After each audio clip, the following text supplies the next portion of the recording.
Assalamualaikum warahmatullahi wabarakatuh. Salam sejahtera untuk kita semua. Salam sejahtera untuk seluruh saudara-saudaraku sebangsa dan setanah air dimanapun Anda berada. Kembali lagi bersama dengan saya Abdul Aziz Jazuli di channel ini.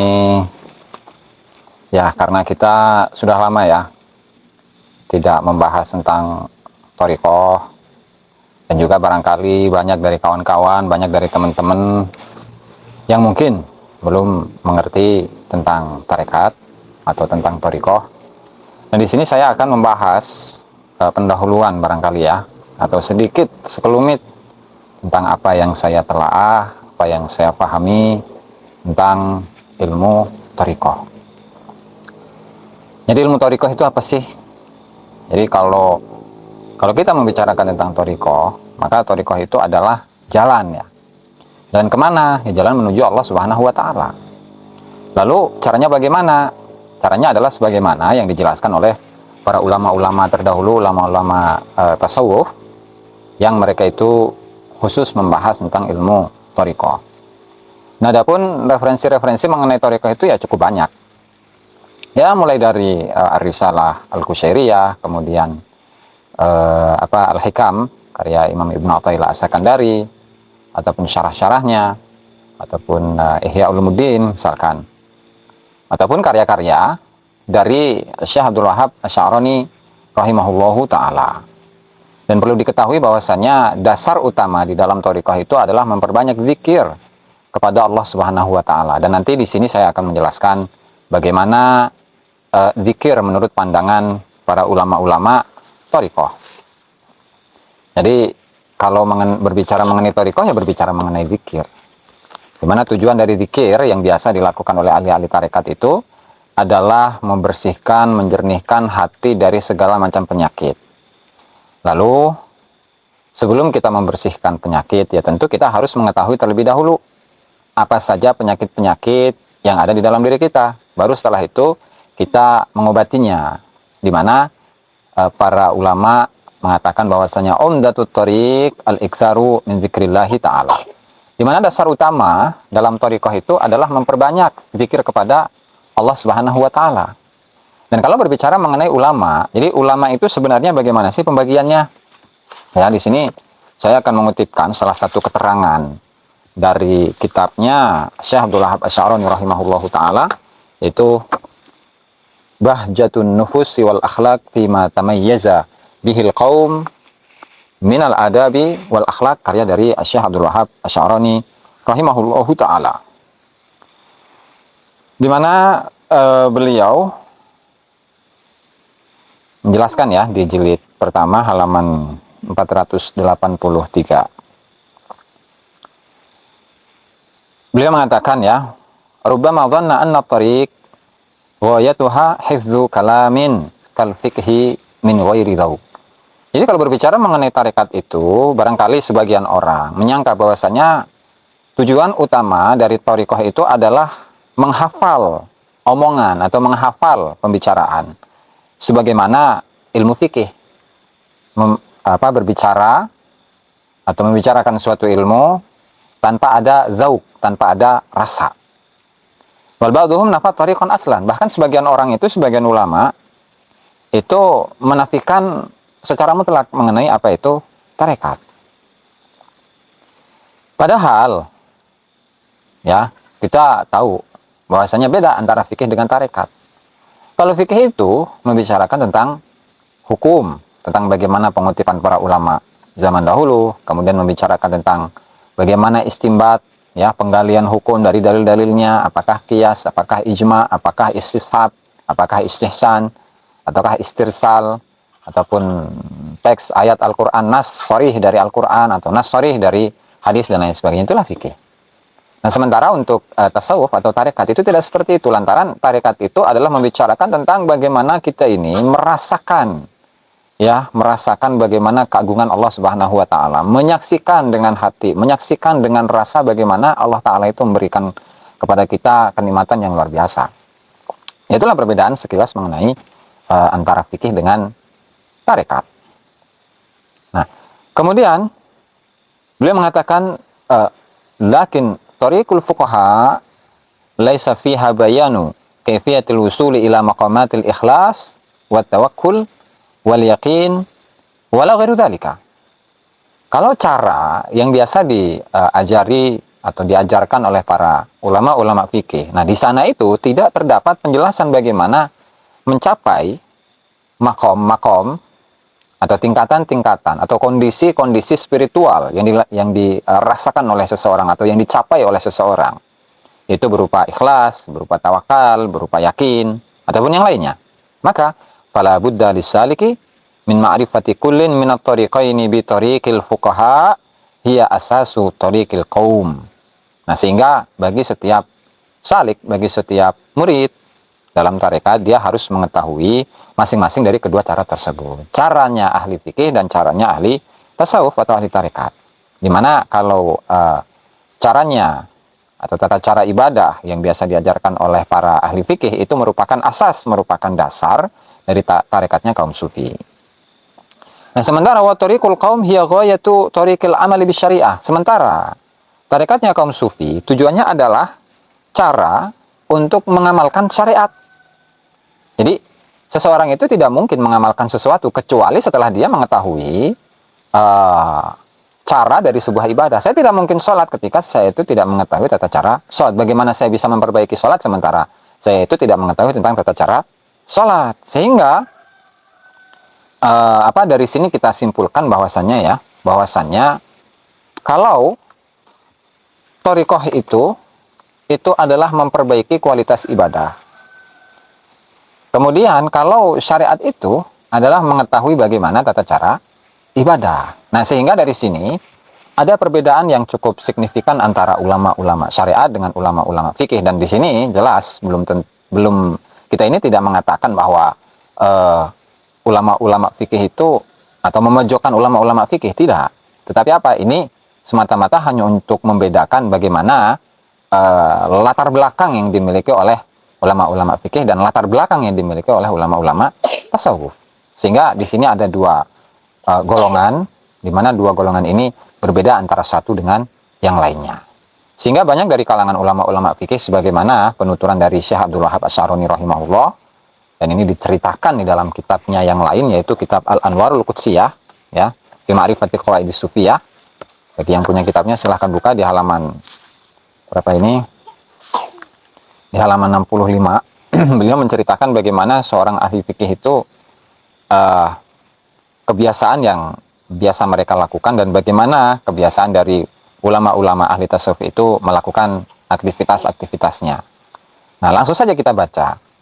Di mana Syekh Abdul Wahab Asy'arani di halaman 65 itu mengatakan, ya falau annal fuqaha, seandainya jika para ahli fikih adatan secara kebiasaan ya'tanuna bil amali bi ilmihim, mereka memperhatikan dengan seksama yaitu pengamalan terhadap ilmunya, kama ya'tani bihi sufiyah, kama ya'tani bihi sufiyatu lakanu humus sufiyah. Seandainya jika ahli fikih itu memperhatikan pengamalan-pengamalan atas ilmu yang mereka lakukan, sebagaimana perhatian dari pengamalan-pengamalan yang dilakukan oleh para ahli sufi, sungguh para ahli fikih ini mereka hakikatnya adalah ahli sufi. Walalam yuhiju taliban ila ghairihim, dan sungguh mereka itu tidak membutuhkan kepada yang lain. Kama kana alaihi salafus salihu minal ulama. Sebagaimana hal ini ada di kalangan as-salafus salih atau ulama-ulama yang masuk dalam kategori as-salafus salihun, para pendahulu-pendahulu yang soleh.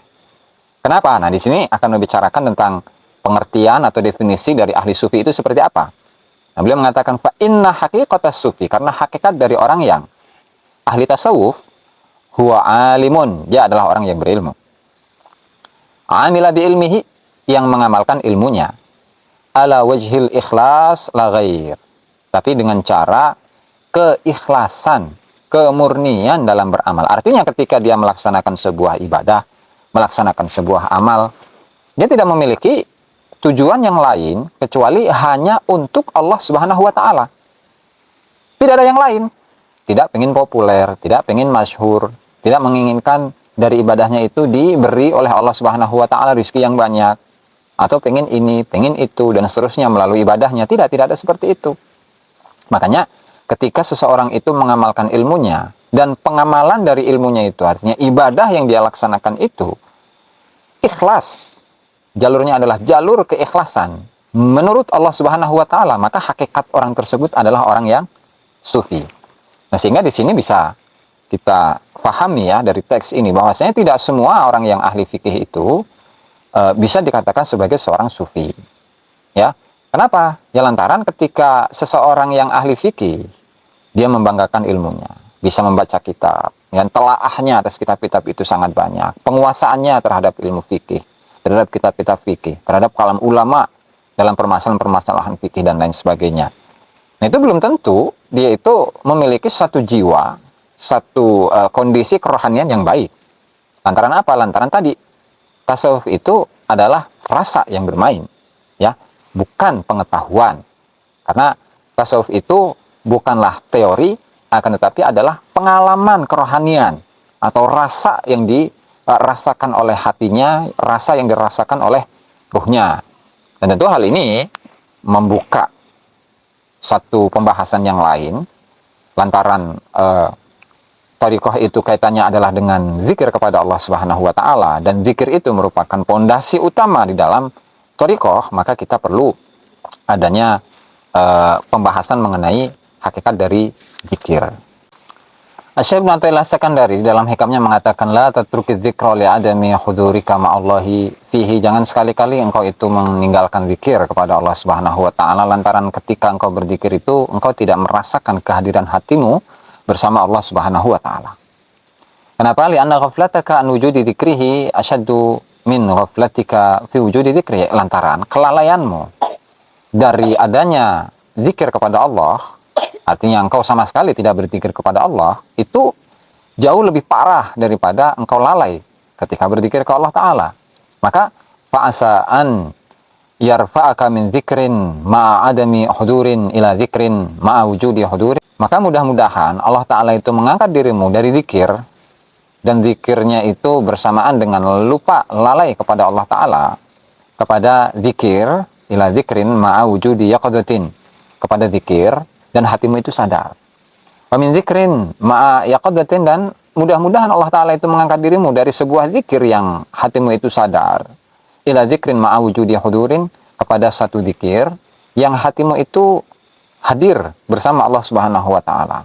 Wa min dzikrin ma'a wujudi hudurin, dan dari zikir dan hatimu itu hadir bersama Allah Subhanahu wa taala kepada ila dzikrin ma'a ghaibatin amma siwal madhkur, kepada satu zikir dan hatimu itu lenyap dari selain zat yang disebut wa madzalika 'alallahi bi'aziz, dan tidaklah hal itu merupakan suatu hal yang sulit bagi Allah Subhanahu wa taala. Itulah beberapa tingkatan-tingkatan zikir yang diilustrasikan oleh Al-Imam Ibnu Athaillah As-Sakandari, bahwasanya puncaknya zikir kepada Allah Subhanahu wa taala itu adalah adalah kelenyapan dari selain zatnya, dari selain Allah Subhanahu wa taala.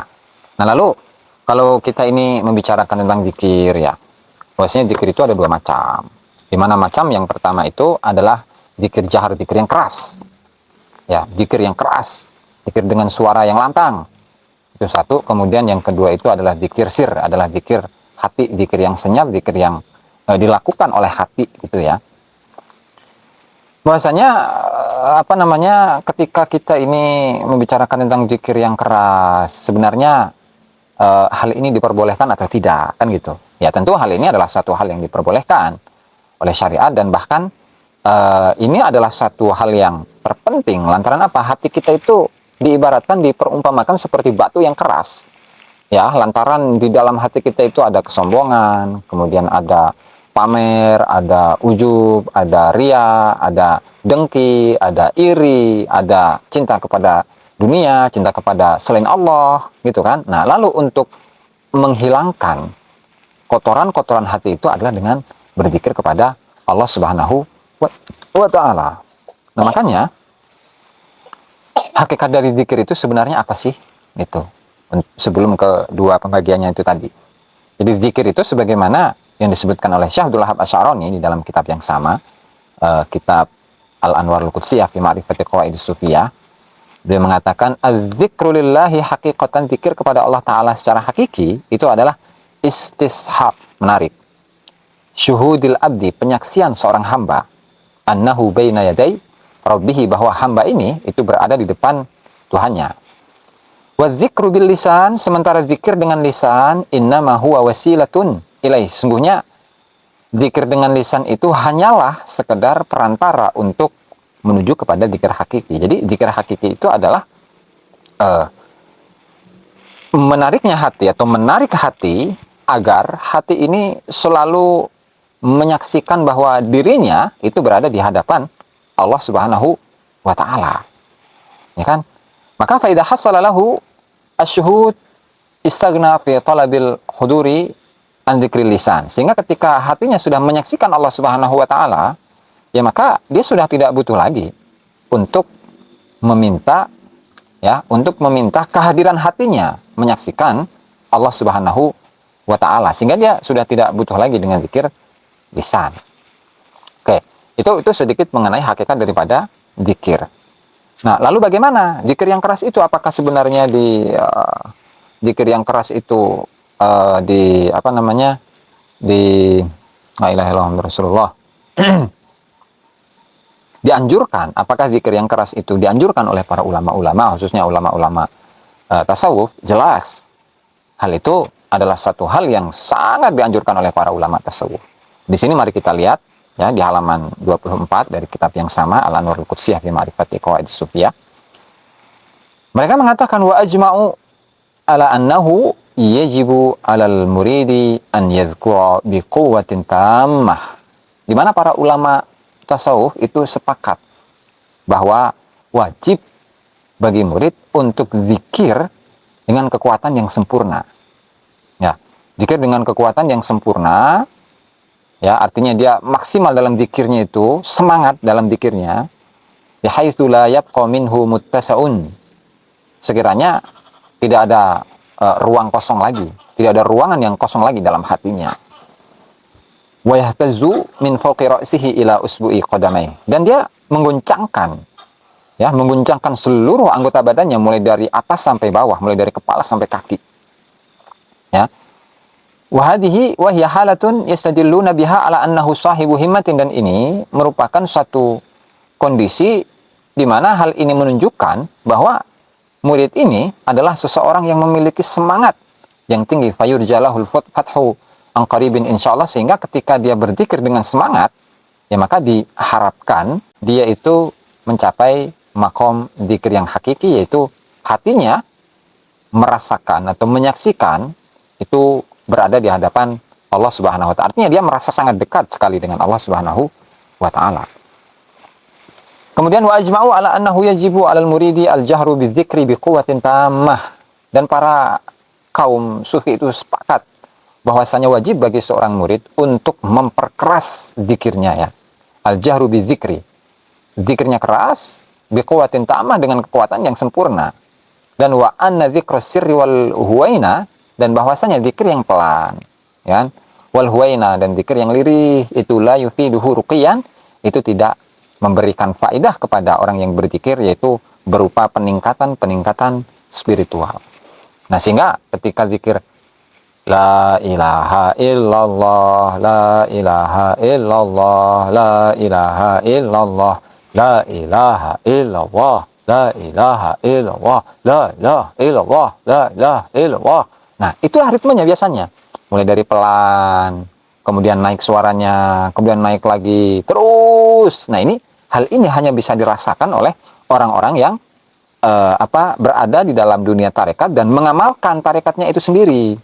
Nah, sehingga ketika ada kalangan dari selain tarekat dan menyaksikan hal ini, ya mereka tidak barangkali belum mengetahui apa yang ada di dalam tarekat itu, sehingga ketika berzikir la ilaha illallah, itu mereka mengingkari. Wajar, ya, karena memang latar belakang dari orang-orang yang mengingkari itu tidak mengenal dan tidak memahami apa itu tarekat, ya. Kemudian kalau berbicara mengenai zikir jahar, ya, jadi jangan aneh ketika tadi, ya, ketika seseorang itu saking banyak zikir kepada Allah Subhanahu wa taala, lalu kemudian zikirnya itu dengan sendirinya berubah. Nah, kalau yang awal tadi itu yang biasa berzikir la ilaha illallah, itu adalah zikirnya orang yang mukhtar, orang yang ikhtiar, ya, orang yang sadar. Nah, adapun orang yang tidak sadar artinya berada pada tingkatan yang tertinggi, itu seperti yang diceritakan, yang dijelaskan oleh Imam Ibnu Athaillah As-Sakandari yang tadi, wa min dzikrin ma'a wujudi hudurin ila dzikrin ma'a ghaibatin amma siwal madkur. Dia sudah lenyap dari selain Allah Subhanahu wa taala. Nanti zikirnya itu akan dengan sendirinya berubah. Bahkan yang keluar dari lisannya itu bukan lagi la ilaha illallah, tapi apa? Ini juga dijelaskan oleh Syekh Abdul Wahab Asy'arani di halaman yang sama, halaman 24, yang mengutip dari Syekh Yusuf Al-Ajami. Nah, beliau mengatakan, Syekh Yusuf Al-Ajami ini, wa madzakaruhu min adabi dzikri, dan yang disebutkan oleh para ulama mengenai adab-adab zikir. Mahalluhu fi dzakiri al-wa'i al-mukhtar. Itu tempatnya adalah bagi seseorang yang berzikir, yang sadar, yang ikhtiar. Ya, berarti la ilaha illallah tadi yang saya sebutkan ya. Adapun wa ammal maslubul ikhtiyar fahuwa ma yaridu alaihi minal asrar. Adapun orang yang ikhtiarnya sudah dicabut oleh Allah taala. Artinya dia sudah tidak bisa lagi mengendalikan dirinya lantaran sudah mencapai tingkatan tadi ghaibatin amma siwal madhkur. Dia sudah lenyap dari selain Allah Subhanahu wa taala. Maka zikirnya itu akan maka lisannya itu akan mengucapkan hal-hal yang kalau kita pandang, kalau kita melihatnya atau menyaksikannya seolah-olah dia tidak berzikir, padahal hakikatnya dia adalah orang yang berzikir. Apa saja itu ucapannya? Allah, Allah, Allah, Allah, itu. Satu. Dan yang kedua, hu. Nah, itu kedua, hu. Itu hakikatnya zikir ke Allah Ta'ala. Bahkan, la. Nah, seperti itu. Itu juga zikir. Bahkan, itu pun juga berzikir sebagaimana yang dicontohkan oleh TIJ itu ya di dalam live streamingnya itu. Atau bahkan ain pakai alif atau nah itu semuanya zikir. Bahkan tidak hanya itu. Atau ha yang mati.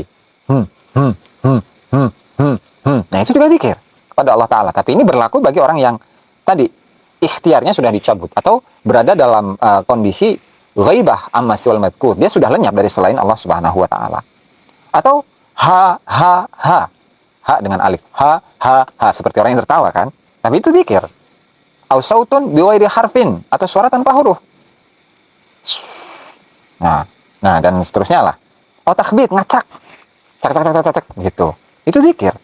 Nah, berarti itu semua itu adalah bentuk ya dari ungkapan-ungkapan dari seseorang yang sudah berada pada ghaibah amma siwal madhkur. Sudah lenyap dari selain Allah Subhanahu wa taala, sehingga apa? Sehingga zikirnya itu tidak sama dengan kita-kita yang zikir biasa. Zikir la ilaha illallah itu mah biasa. Artinya seseorang yang mukhtar, seorang yang sadar ketika dia itu berzikir kepada Allah Ta'ala. Ya kan? Ini adalah sampel, adalah contoh di mana zikir itu tidak hanya la ilaha illallah saja. Ya, kemudian orang lain itu tidak bisa menghukumi dirinya.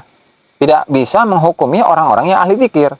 La ilaha illallah, la ilaha illallah, apalagi dibilang sesat gitu ya. Dan itu tentu jauh dari keilmuan itu sendiri. Lantaran ada penjelasannya, bahkan ditegaskan, diperbolehkan, bahkan tidak hanya diperbolehkan, dianjurkan, bahkan kalau ulama tasawuf mengatakan diwajibkan untuk memperbanyak zikir ke Allah Ta'ala, pada Allah Subhanahu wa taala. Lantaran zikir itu merupakan pondasi dasar, pondasi utama di dalam tarekat. Jadi gitu ya. Nah, itu baru mengenai pembagian zikir. Nah, lalu sebenarnya apa saja sih ya yang didapatkan oleh seseorang yang berzikir kepada Allah Subhanahu wa taala? Sebenarnya dapat apa sih? Gitu.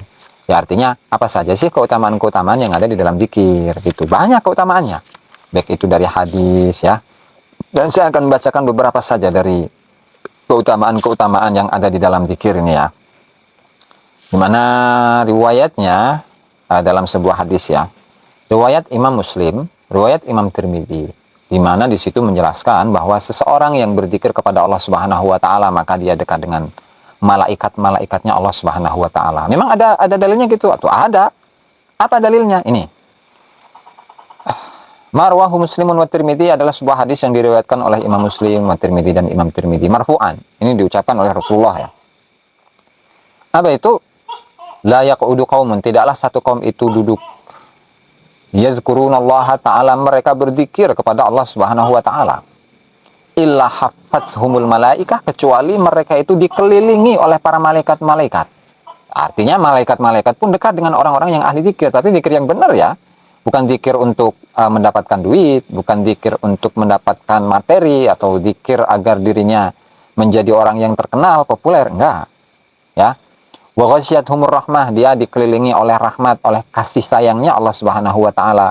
Wa nazalat alaihimus sakinah, dan ketenangan itu turun kepada mereka. Wa dzakarahumullahu fiman indahu, dan Allah taala menyebut mereka, para orang-orang yang ahli zikir kepada Allah Subhanahu wa taala, mereka itu disebut di sisi Allah Subhanahu wa taala. Artinya Allah taala itu membanggakan mereka ketika Allah taala